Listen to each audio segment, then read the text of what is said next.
নবীজি কি সুন্দর হাদিস বলে দেখেন, লাউ কুনতু আমিরান আহাদান আন ইয়াসজুদা লি আহাদিন, আমি যদি কাউকে সিজদা করতে বলতাম, লা আমারতুল মারআতা আন তাসজুদা লি যাওজিহা, আমি নারীকে বলতাম তুমি তোমার স্বামীকে সিজদা করো, কিন্তু আল্লাহ ছাড়া সিজদা করা জায়েজ নাই, তাই আদেশ দেই না আমি।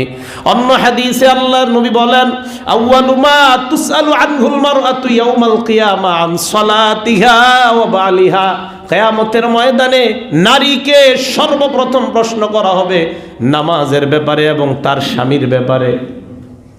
নারীকে সর্বপ্রথম প্রশ্ন কিসের ব্যাপারে বলেন? 2 নাম্বার, স্বামীর ব্যাপারে সর্বপ্রথম প্রশ্ন করা হবে।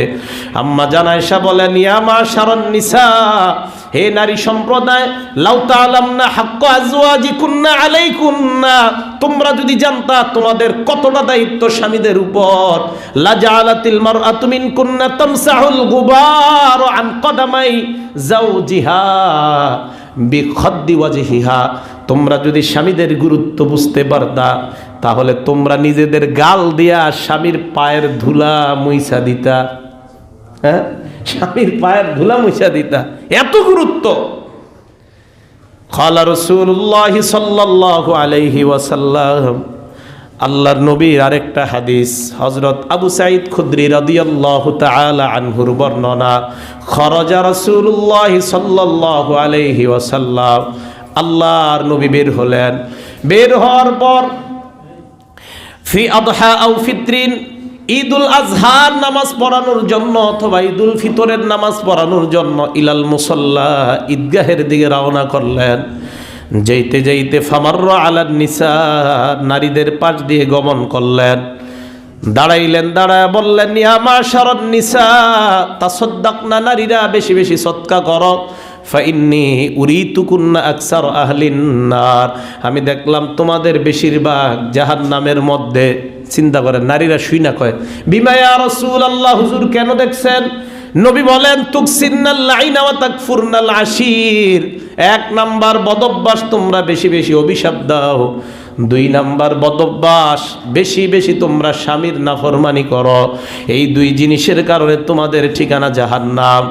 এরপর নবী বলেন, ওয়া মা রাআইতু মিন নাকিসাতি আকলিন ওয়া দীনিন আযহাবা লিলুব্বির রাজুলিল হাযিমি মিন ইহদাকুন্না, আল্লাহর নবী কয়, তোমাদের জ্ঞান অসম্পূর্ণ, তোমাদের দিনদারিতা অসম্পূর্ণ।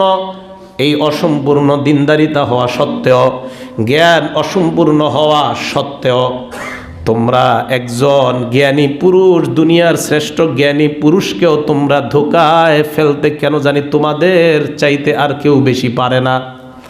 তোমাদের জ্ঞানও কম, দিনদারিতাও কম, এরপরও কেন জানি বাংলাদেশের শ্রেষ্ঠ মেধাবী ছেলেটারও বিপদে ফেলায়া দাও। নারীরা প্রশ্ন করলেন, হুজুর বুঝলাম, আমাদের জ্ঞান কিভাবে কম বুঝায়া দেন? প্রশ্ন করছে, আমাদের দিনদারিতা কিভাবে কম বুঝায়া দেন? আল্লাহর নবী বলেন, আলাইসাত শাহাদাতুল মারআতি মিসলা নিসফি শাহাদাতির রাজুল, কয় পুরুষ যদি একা সাক্ষী দেয় তোমরা অর্ধেক সাক্ষী দিবা। পুরুষের অর্ধেক সাক্ষী হলো তোমরা 2 জনে সাক্ষী দিলে 1 জন পুরুষের সমান।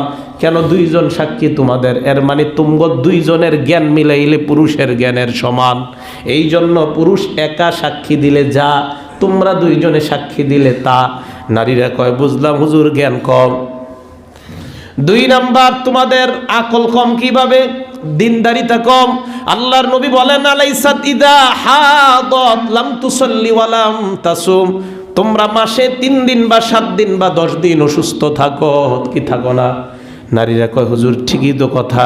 কয়, অসুস্থতা যখন তোমাদের হয়ে যায়, রোজাও রাখতে পারো না, নামাজও আদায় করতে পারো না, কিন্তু পুরুষের জিন্দিগিতে এমন হয় না। যতই চেষ্টা করো, প্রতি মাসে পুরুষ তোমাদের চাইতে দিনদারিতার ক্ষেত্রে আমল বেশি করতে পারে, কোনো সন্দেহ নাই। এই জন্য তোমাদের দিনদারিতাও কম। নারীরা কয়, বুঝতে পারলাম। আল্লাহর নবী কয়, জানোনি আমি কেন আশ্চর্য হই? তোমরা দিনদারিতাও কম, আকল বুদ্ধিও কম, এরপরেও দুনিয়ার শ্রেষ্ঠ জ্ঞানী মানুষটারেও কিভাবে জান ধোকায় ফালায়া দাও। কিভাবে ফালাও? ধোকায় ফালাও। তো নবীজি কেন বললেন এই কথা? রাসূল করিম সাল্লাল্লাহু আলাইহি সাল্লাম বুঝাইতে চায়, অসম্পূর্ণ জ্ঞান হওয়া সত্ত্বেও এমন এমন কর্ম তোমরা সংগঠিত করো যেই কর্মের কারণে পুরুষরা বিপদে পড়ে। আর যার কারণে তোমাদের ঠিকানা হয় জাহান্নাম, বলেন নাউজুবিল্লাহ। অন্যদিকে নবীজি কি সুন্দর হাদিস বলে দেখেন, লাউ কুনতু আমিরান আহাদান আন ইয়াসজুদা লি আহাদিন, আমি যদি কাউকে সিজদা করতে বলতাম, লা আমারতুল মারআতা আন তাসজুদা লি যাওজিহা, আমি নারীকে বলতাম তুমি তোমার স্বামীকে সিজদা করো, কিন্তু আল্লাহ ছাড়া সিজদা করা জায়েজ নাই, তাই আদেশ দেই না আমি। অন্য হাদিসে আল্লাহর নবী বলেন, আউয়ালু মা তুসআলু আনহুল মারআতু ইয়াউমাল কিয়ামা আন সালাতিহা ওয়া বালিহা, কিয়ামতের ময়দানে নারীকে সর্বপ্রথম প্রশ্ন করা হবে নামাজের ব্যাপারে এবং তার স্বামীর ব্যাপারে। নারীকে সর্বপ্রথম প্রশ্ন কিসের ব্যাপারে বলেন? 2 নাম্বার, স্বামীর ব্যাপারে সর্বপ্রথম প্রশ্ন করা হবে।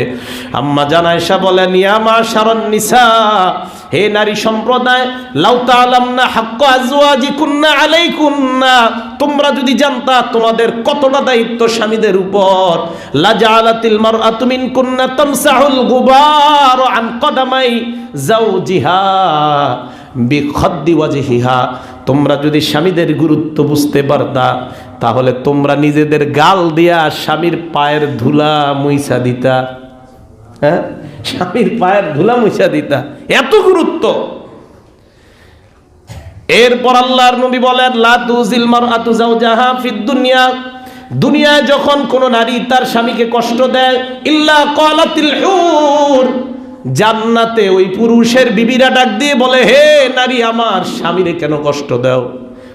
তালাকিল্লা, আল্লাহ তোরে ধ্বংস করুক, তোরে ধ্বংস করুক, আল্লাহ তোরে ধ্বংস করুক। জান্নাতি নারী দুনিয়ার নারীকে অভিশাপ দেয়।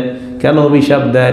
কয়াহারে, এটা যেমন তোর স্বামী আমাদেরও তো স্বামী, তোকে আল্লাহ ধ্বংস করুক, আল্লাহ ধ্বংস করুক।